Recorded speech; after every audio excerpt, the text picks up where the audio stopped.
buying something that's dirty, filthy, stinky, usually hoarders properties that nobody's willing to go near. And often the gold is in those properties. Because you're so much undervalue, it gives you a lot of leeway. You're listening to the She Renovates podcast.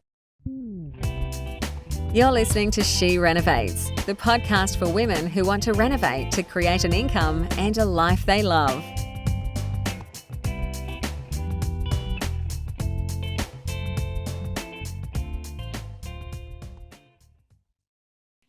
Hello everyone. I hope you are enjoying your day off. I tossed up whether to do this session or not, and I thought, you know what, let's just stick with the program. So here we are. And so what I want to talk about today is renovating in 2023. So give you some tips for navigating the current market conditions. And so I've got 5 different strategies to talk about. And so the reason I'm doing this is because thanks to the magic of television, whenever anyone thinks about renovating, usually what they're thinking about is flipping. And as I've said many times before, but I'll say it again, flipping is the highest risk strategy. And really the benefits are, it's probably the lowest return in the long run. However, I do know that lots of people want to flip, so I am going to start with that and talk about some adjustments that you need to make in order to make sure that you are managing your risk. So as you know, we are in a changing environment with interest rates going up quite rapidly, and we don't really know what's going to happen in the first part of, we don't really know what's going to happen in the future, full stop. So it's always wise to err on the side of caution. Yeah, because the alternative is not desirable. And so if you are still planning to flip this year, there's a few adjustments that I believe that you should make. Now, I'm assuming if you're planning to flip that you are aware of the risks and you've got some experience with renovating. So the reason I say that is because the property market goes up and down all the time, and even in good times, there's an element of risk with flipping because if you buy on a high and then have to sell on a low, then you can sort of eat up your profit margin. So it cannot be great. So regardless of what market you are working in, you really always need to be willing to hold the property if necessary. I learnt this lesson the hard way a very long time ago. So when we were doing a project in Adelaide, and the market changed considerably, and when we went to sell, we couldn't get our price. Now, we did sell and basically didn't make a profit, but had we held on to it, and at the time I didn't think we could hold on to it, but in reality that was wrong, that property would have certainly gone up in value exponentially. So we did again experience that in 2019 after the Financial Royal Commission, but this time we're a bit wiser, and so we did hold on, and we then preserved our profit, and so it was a happy ending. But that brings us to the first point, that you do need to be willing to hold. And one of the things that you should consider doing is owning the furniture that you style a property with, because if you do that, then you have options. If you've paid for styling, and usually the contracts are for 6 weeks, when the end of that contract comes, then you've got to either pay weekly, ongoingly, or send it away and then restyle it again when you go back to market, which is just an enormous expense. So I do like to own my styling furniture. So I buy the furniture, I don't necessarily spend a huge amount of money. I do buy a mix of brand new and marketplace, and I've built up a collection of pieces for the wall art for the wall. But that then enables me to hold it for longer, and also to list the property on Airbnb, which is my preferred plan B, because you have an opportunity to vet your guests. So, if you've got a guest that's not doing the right thing, you're able to get them out, and you can, you have to keep the property in peak condition, because it won't it won't get booked if it's not in peak condition. It's getting cleaned often, and if you want to take people through, potential buyers through, you're able to slot them in between the guests. So from my point of view, short-term rental is by far the best plan B. It's not always possible, depending on the area you're in, and you might be in an apartment where it's not allowed. But even if it's not allowed, you are allowed a minimum of 3 months. And so there's ways around that, I guess, is what I'm saying. The second point is you need to make sure that you flesh out your plan B early in the project. Don't say, oh, well, I'll just put it on Airbnb, and then get there and find that that's not going to work, or you're still not going to be able to afford to hold it. So you want to do a fairly thorough plan B analysis before you actually get into that position. Now, the other things that I wanted to talk about in terms of the type of property you buy is when you buy like a unit or a house, we always try to do more than just a cosmetic renovation. So we call it Cosmetic Plus, because you want to add some sort of power to your value adding. So just a pure cosmetic renovation can be borderline, whether that's perceived as really good value. But we do that by staying within the building footprint usually. Don't usually do an extension, because then that means that you need to get council approval. That brings an element of risk into it, and so on. And in the current environment, I would make sure that I'm buying something that I can add massive value to, so that you can really exponentially increase the value of the property. And by doing that, and doing it in a cost-effective way, always we underline everything we do with, you've got to manage the budget, then you can really increase, you can take your project into a new price bracket. So for instance, we had a renovator last year who converted the garage on a property, a 3-bedroom, 1 bath. She was able to convert it into a 4-bedroom, 2 bath. And 2 living areas, so really exponential growth. It does still require approvals, but they're done by the complying development process.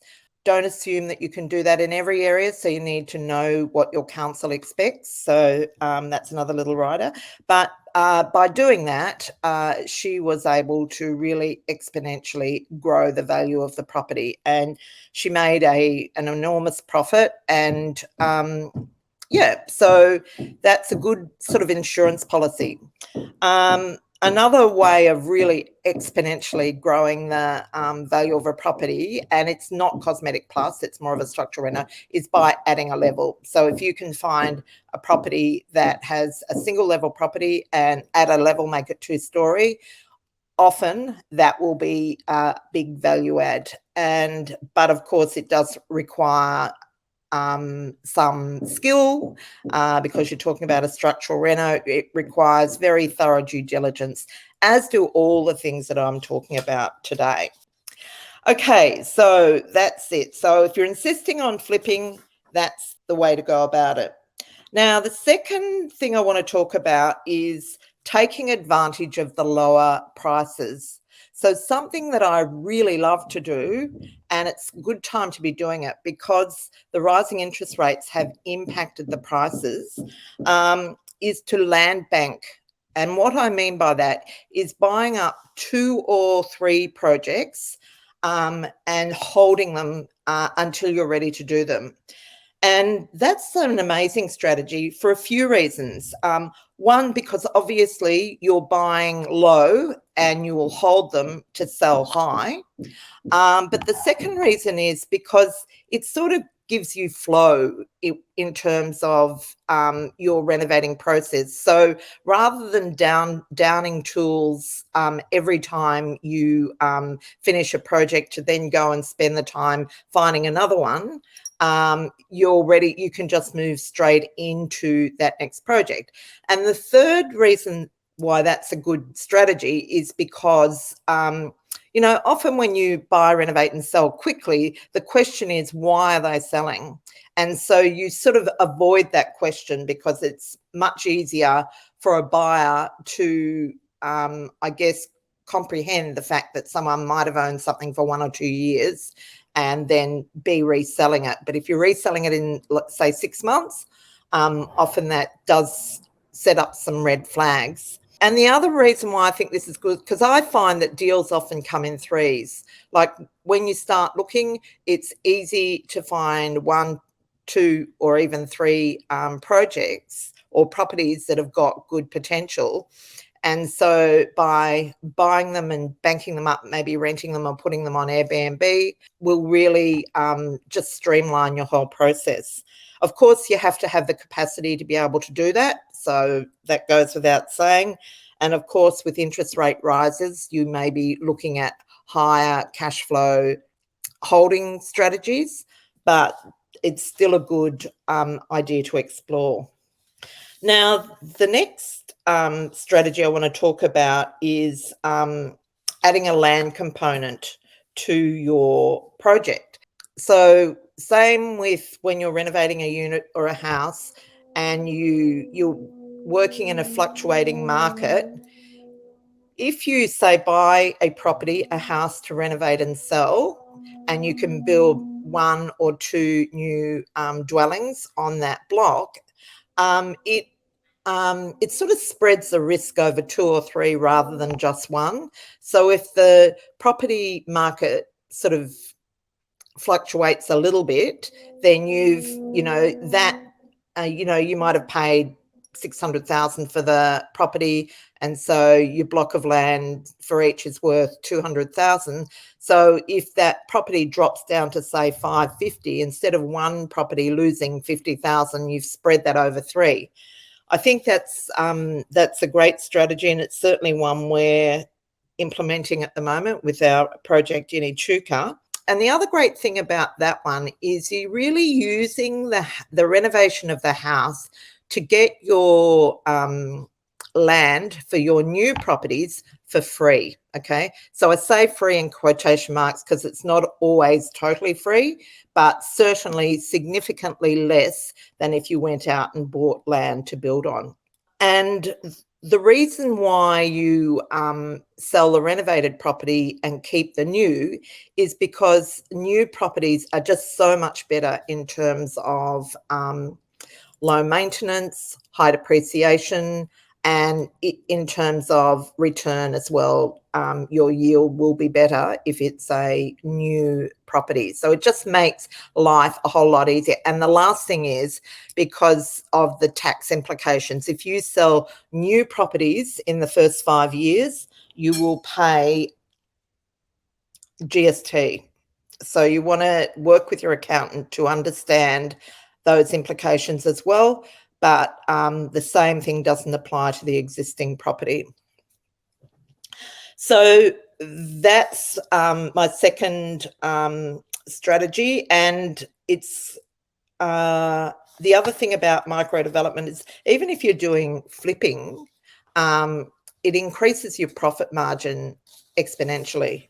I know one of our Wonder Women has done a micro development in Kyneton, and I was talking to her the other day and she was discussing the fact that she may actually even just sell the block because the profit on it is so good, and it's even grown in the time that she's owned it. So she's bought a house, renovated it, got it on Airbnb, and she's now developing the the extra land, the block, and subdividing.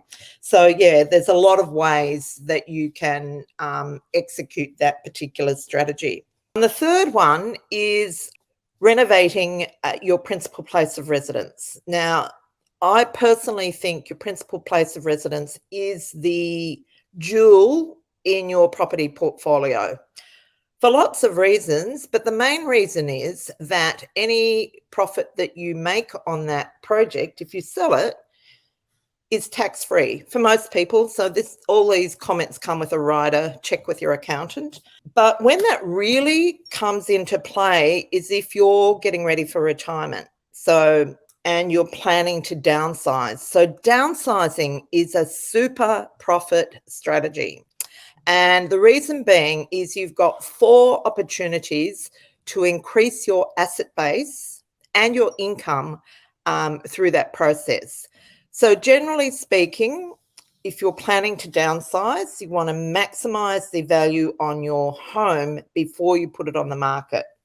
So that's one project. And so we did this 10 years ago, and we added about 200,000 in cash into our sort of asset base. Basically, it paid off our mortgage. So that was pretty cool. And we came out of that with a lump sum to go and buy our next property. Now, thing to remember is most people are too lazy to do this. So as a renovator, when you're really motivated by your passion for creating beautiful homes, that's a superpower, and it gives you the energy and the motivation to actually really extract the most value out of this strategy.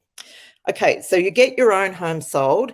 I probably would suggest that you buy your new one before you sell your old one, provided you can afford to do that. So, and it doesn't put you under financial stress. But either way, it doesn't really matter.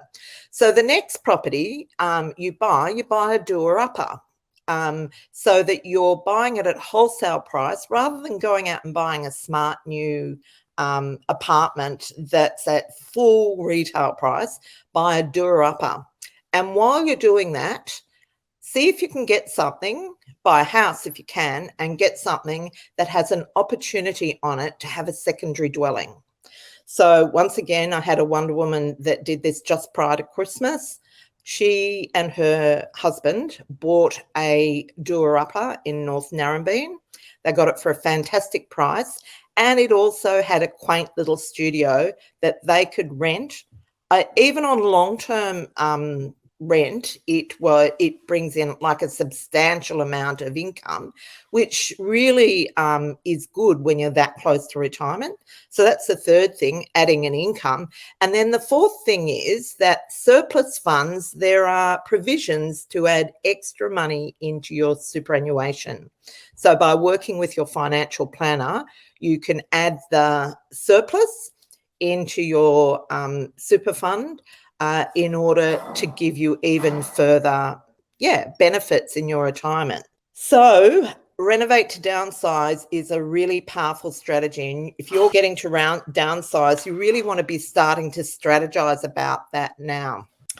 And then the last one is renovating for Airbnb. Now, there's been a lot in the news about Airbnb, about the returns on Airbnbs falling in some areas, and that's absolutely true. Some areas are just so oversaturated, it's not funny. And so it's really important, if you're going to be going down this path, that you make sure that you do your research, because you need to find a gap in the market.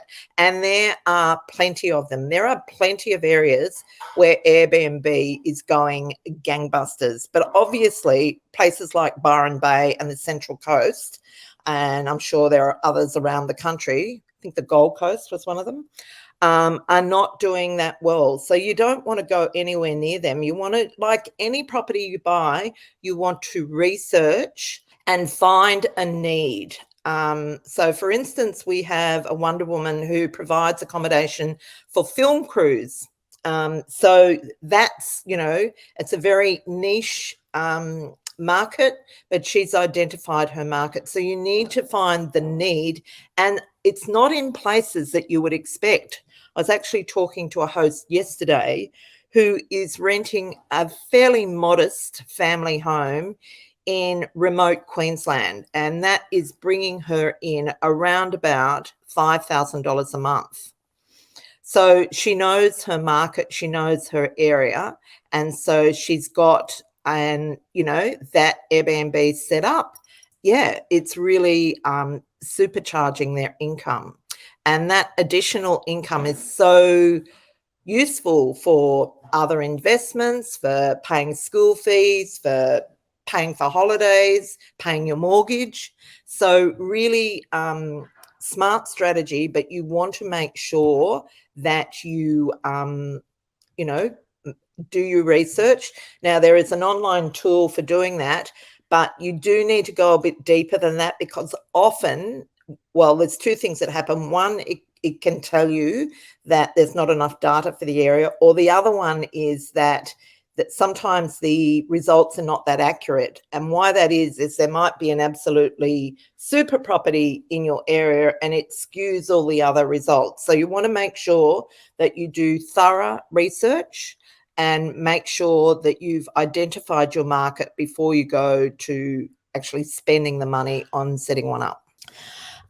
So they're my tips. So the first one is, if you're planning to flip, one, make sure that you're willing to hold. Two, either buy something that you can add massive value to, or two, buy something that's massively undervalued. And usually what that means is buying something that's dirty, filthy, stinky, usually hoarders properties that nobody's willing to go near. And often the gold is in those properties. Because you're so much undervalue, it gives you a lot of leeway. So that's that one. The next one is land banking. So if you can buy more than one project and just rent them out to cover their holding costs and hold them until you're ready to move on to them. It gives them some age when you come to sell, but it also means that you get flow and you buy low and you sell high. The third one is micro development, my favourite strategy. So that's where you're using your renovation to get your land virtually for free, and enables you to grow a portfolio, a high cash flow, high equity portfolio quickly. And often, so we bought one in Echuca for $542,000, so quite a good price point.